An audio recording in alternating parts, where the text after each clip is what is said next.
Në këtë moment ndoshta je i lodhur. Ndoshta ke provuar gjithçka dhe asgjë nuk ka ndryshuar. Dhe brenda teje ekziston një lutje e heshtur. Një fjalë që nuk e ke thënë me zë, por që zemra jote e përsërit çdo ditë. O Zot, më ndihmo.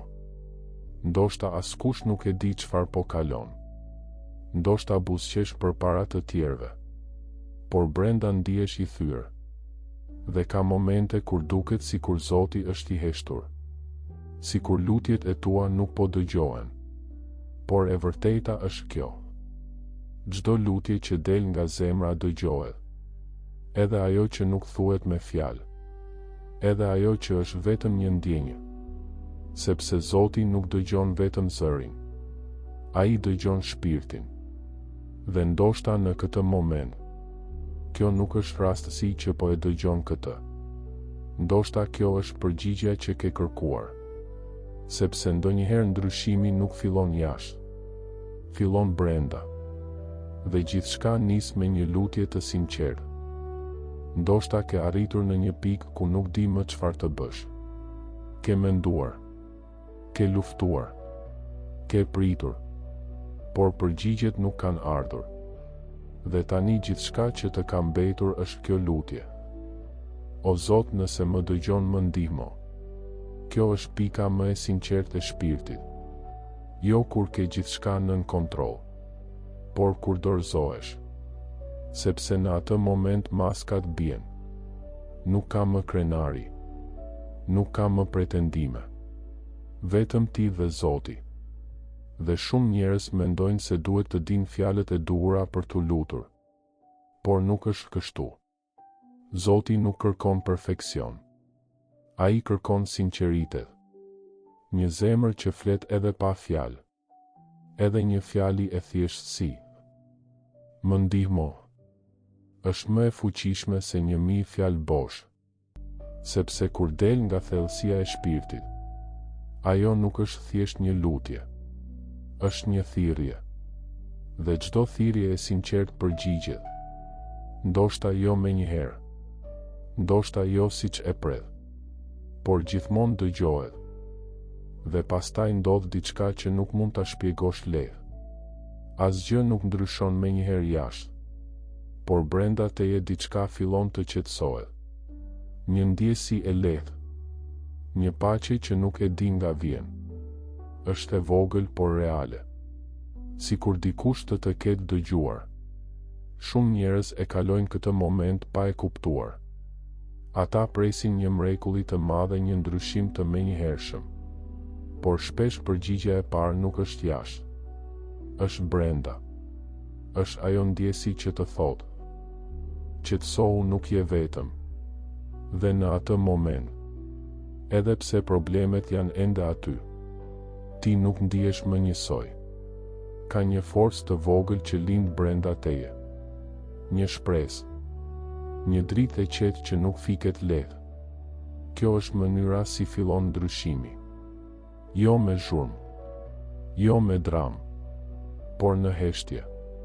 Sepse kur Zoti përgjigjet, ai nuk vjen gjithmonë si një stuhi. Ndonjëherë, ai vjen si paqe. Dhe ajo paqe që ndjeve nuk është fundi. Është fillimi. Sepse kur zemra qetësohet, diçka tjetër zgjohet. Forca. Jo një forcë e zhurmshme, por një forcë e qetë e qëndrueshme. Fillon të përballesh me gjërat ndryshe. Problemet janë ende aty. Por ti nuk je më i njëjti. Ajo që dikur të thyente, tani vetëm të sfidon. Dhe kjo ndodh sepse lutja nuk ndryshon vetëm rrethanat. Ajo të ndryshon ty. Të bën më të fortë, më të durueshëm, më të qartë. Dhe papritur fillon të shohësh mundësi atje ku më parë shije vetëm pengesa. Kjo është fuqia e vërtetë e një lutjeje të sinqertë. Nuk është vetëm të kërkosh ndihmë, por të bëhesh dikush që mund ta përballojë jetën ndryshe. Dhe ndoshta për herë të parë, ti nuk po pret që gjithçka të ndryshojë menjëherë, sepse diçka tashmë ka ndryshuar. Brenda teje. Dhe kjo është ajo që fillon të ndryshojë gjithçka tjetër. Dhe pastaj gjërat fillojnë të lëvizin. Jo gjithmonë në mënyrën që prisje, por në mënyrën që të duhet. Një derë hapet. Një ide lind pa pritur. Një mundësi shfaqet aty ku më parë nuk kishte asgjë. Dhe në fillim mund të duket e vogël, madje e parëndësishme. Por nëse ndalon dhe e vëren, do të kuptosh se nuk është rastësi.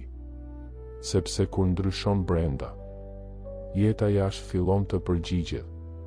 Është si një zinxhir i padukshëm.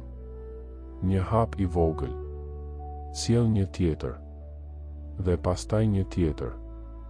Dhe papritur je në një drejtim të ri. Shumë njerëz presin që Zoti të ndryshojë gjithçka menjëherë. Por shpesh ai të jep mundësinë, jo rrugën e gatshme, por hapin e parë.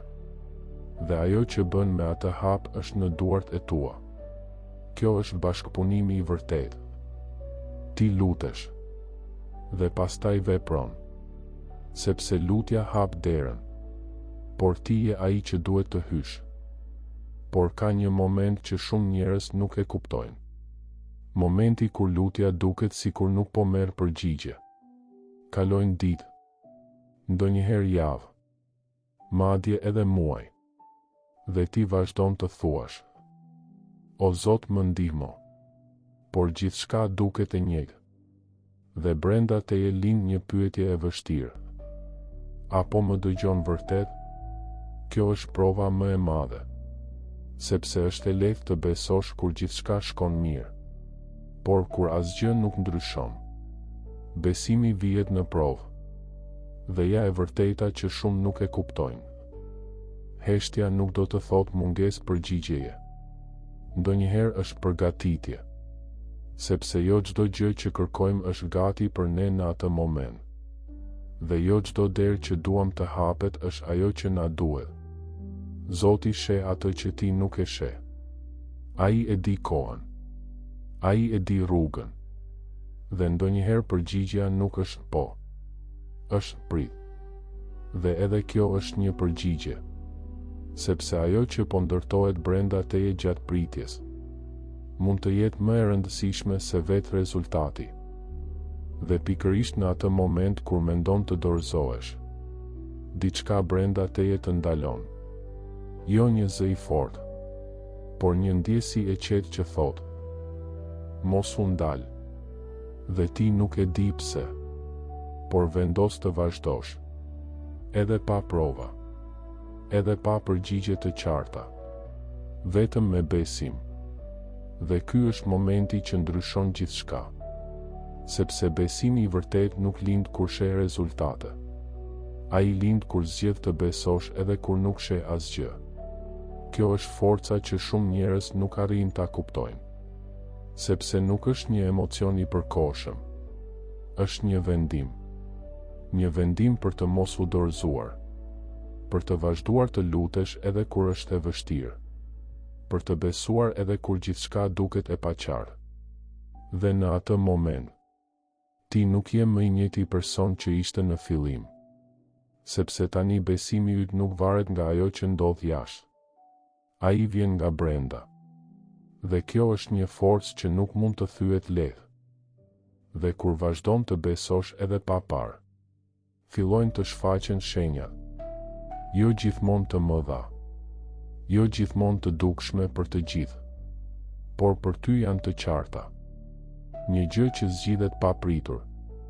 Një problem që bëhet më i lehtë. Një mundësi që vjen në momentin e duhur. Dhe ti ndalon për një sekondë. Dhe mendon: kjo nuk është rastësi. Sepse kur besimi yt bëhet i fortë, fillon të dallosh atë që më parë nuk e shije. Detajet të vogla që mbajnë kuptim të madh. Është sikur jeta po të përgjigjet hap pas hapi. Jo menjëherë, por në mënyrë të saktë. Dhe çdo shenjë që sheh, të jep më shumë siguri, më shumë qetësi, më shumë besim për të vazhduar. Sepse tani e kupton. Nuk je duke ecur vetëm. Edhe nëse rruga është e vështirë, ka një drejtim, dhe çdo hap që bën me besim, të çon më afër asaj që ke kërkuar në lutje. Dhe pastaj vjen një moment i thjesht por i thellë. Ti ndalon dhe shikon pas, dhe pa pritur e kupton. Nuk je më ai personi që ishe. Ajo dhimbje që të rëndonte nuk ka më të njëjtën fuqi. Ajo frikë që të ndalte nuk të kontrollon më.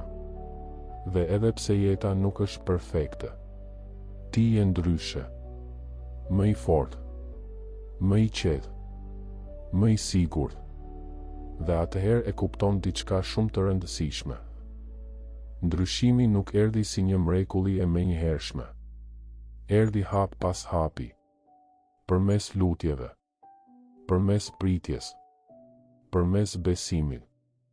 Dhe ndoshta përgjigjja që kërkoje nuk ishte vetëm të ndryshonte jeta jote, por të ndryshoje ti. Sepse kur ti ndryshon, gjithçka rreth teje fillon të marrë kuptim tjetër. Dhe ajo që dikur dukej e pamundur, tani duket e arritshme. Dhe tani ndoshta po e ndjen diçka ndryshe. Ndoshta zemra jote është më e qetë. Ndoshta mendja jote është më e lehtë. Dhe ndoshta për herë të parë pas një kohe të gjatë, ke një shpresë të vogël. Mos e injoro këtë ndjenjë, sepse kjo është mënyra si fillon ndryshimi i vërtetë. Jo me zhurmë, jo me mrekulli të menjëhershme, por me një lutje të sinqertë, që prek shpirtin. Dhe nëse je ende këtu duke dëgjuar këto fjalë, ndoshta nuk është rastësi.